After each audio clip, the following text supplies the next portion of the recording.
नमस्कार class 11th बच्चों, मैं आपको पाठ पढ़ा रही थी।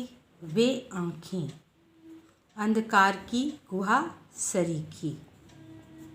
गुहा मतलब क्या होता है? गुहा, गुहा का मतलब होता है गुफा। क्या होता है? गुफा।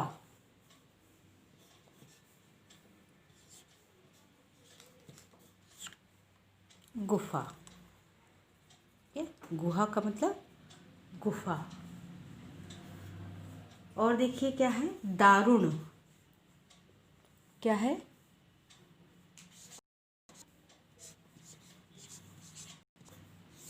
दारुण। दारुण का मतलब हुआ भयानक। क्या है? भयानक।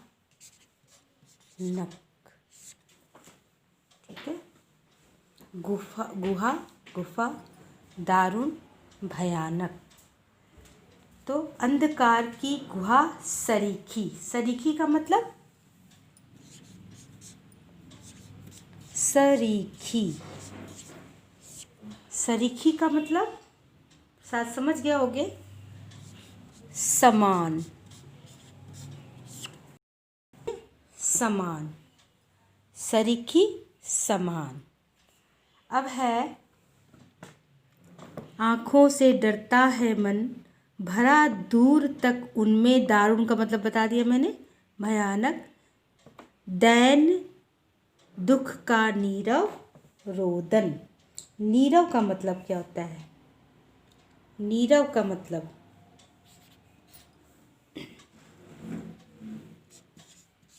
नीरव, नीरव का मतलब होता है मौन।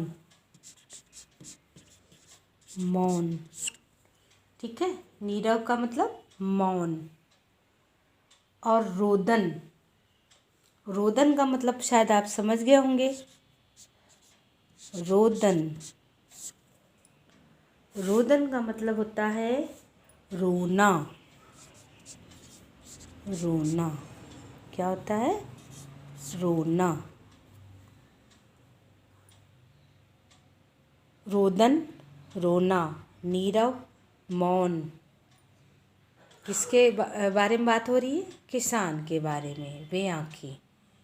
तो अब मैं आपको एक बार फिर से बताती हूँ किसान के, इसको फिर से एक बार करती हूँ। देखिए ध्यान से, इस पूरे पैराग्राफ को यहाँ से लेके यहाँ तक का पैराग्राफ है आपका, ठीक है। देखिए क्या है कि भारतीय किसान की आँखें, भारतीय किसान की आँखें मुझे एक अंधेरी गुफा के समान भयानक लग रही है। जिस प्रकार अंधेरी गुफा के भीतर झांकने में भय लगता है, कोई अंधेरी गुफा के अंदर जाने में डर लगता है, झांकने में डर लगता है, उसी प्रकार किसान की शून्य आँखों में देखने में भी भय लगता है, क्योंकि इन धसी आँखों में निराशा, शोषण, पीड़ा, क्या क्या है? निराशा, शोषण, पीड़ा और रुदन के सिवाय कुछ नहीं है। एक एक शब्द का अर्थ भी बता दिया है। वे उन आँखों में भयानक गरीबी का दुख और उनका चुपचाप गरीबी को सह जाने का मौन रुदन व्याप्त है। ठीक है, तो मेरी समझ में आ गया होगा। अब एक चीज़ और इसी के साथ साथ समझ लीजिए, जब भी कोई, जैसे आपको कविता ये दी गई तो इसमें आपको ये 4 लाइनें दे दी गई।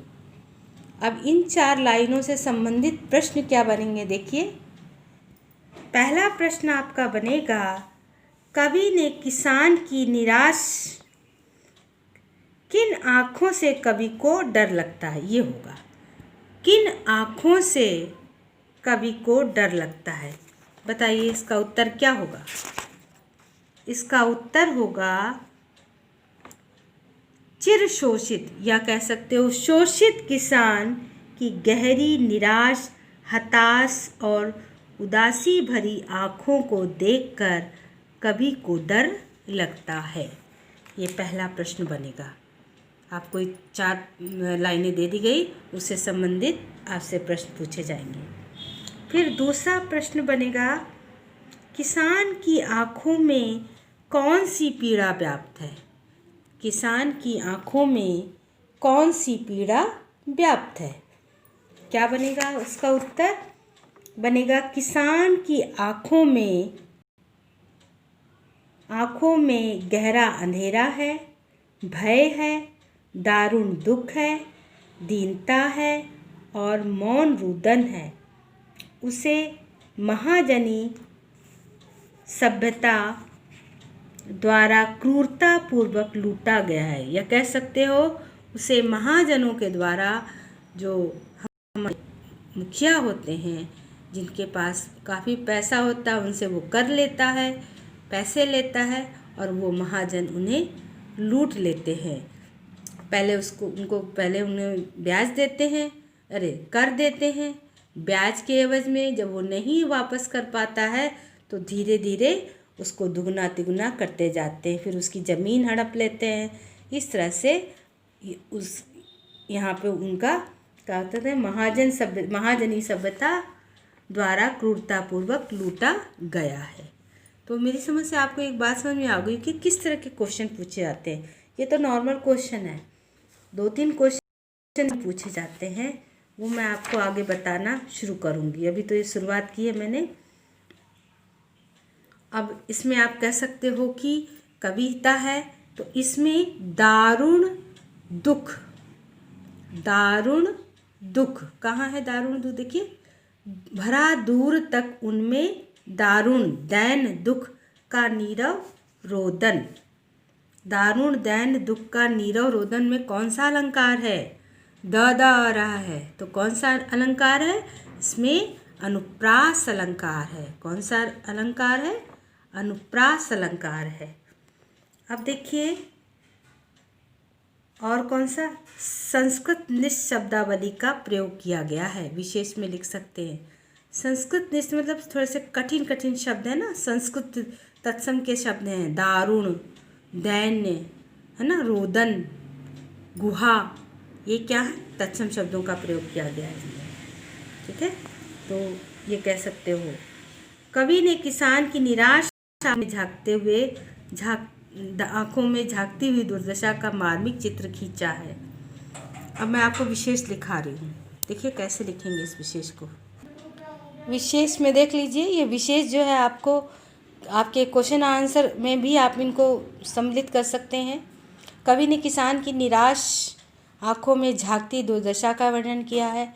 ये आप कहीं हर जगह इसको प्रयोग कर सकते हैं, अगर आपको अच्छे से समझ में आ जाएगा तो। फिर है दूसरा पॉइंट, अंधकार की गुहा सरीखी में किसान की शून्य आँखों के लिए सुंदर उपमा दी गई है। ये कौन सा है?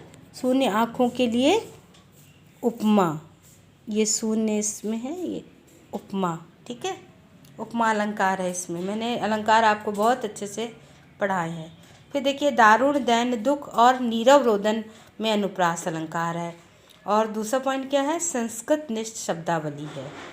तो ये आपका विशेष हो गया, अर्थ मैंने समझा दिया है आपको। ये ऐसे आएगा पाठ, ये 4 लाइनें, और इसमें आपसे पूछ सकते हैं कि इसमें अलंकारों का प्रयोग बताइए, या आपको वो लाइन दे सकते हैं, दैन्य दुख का नीरव रोदन, या दारुण दैन्य दुख का नीरव दुख का फिर नीरव रोदन में कौन सा अलंकार है, अलंकार की परिभाषा दीजिए तथा समझाइए, है ना। इस तरह से क्वेश्चन आ सकते हैं आपके। तो इतनी 4 लाइनों में आपको अर्थ को भी समझना है, आपको उसकी भाषा को भी समझना है, आपको उसके भाषा सौंदर्य तो जानना ही है, आपको प्रश्न अर्थ समझना है उसको, क्योंकि ये 4 लाइन ही आपके लिए बहुत इम्पॉर्टेंट है। इसी तरह से देखिए, वह स्वाधीन किसान रहा, अभिमान भरा आँखों में इसका, छोड़ उसे मझधार आज संसार कगार सदस्य खिसका, लहराते वे खेत रगों में, हुआ बेदखल वह अब जिनसे हंसती थी उसके जीवन की हरियाली जिनके तन तन में। बहुत सुंदर लाइन। किसान की दशा का वर्णन करते हुए सुमित्रा नंदन पंत जी कह रहे हैं। तो ये आप इसको अच्छे से पढ़िए, 2-3 बार इसको पढ़िए, रिवीजन करिए। अगले वीडियो में आपको इसका दो पंक्तियों का, ये कह सकते हो 8 पंक्तियों का अर्थ समझाने का प्रयास करूँगी। भाषा सौंदर्य बताऊँगी, काव्य सौंदर्य बताऊँगी, अर्थ बताऊँगी, प्रश्न उत्तर साथ में चलूँगी लेके, जिससे आपको अच्छे से समझ में ये आ जाए। नमस्कार बच्चों।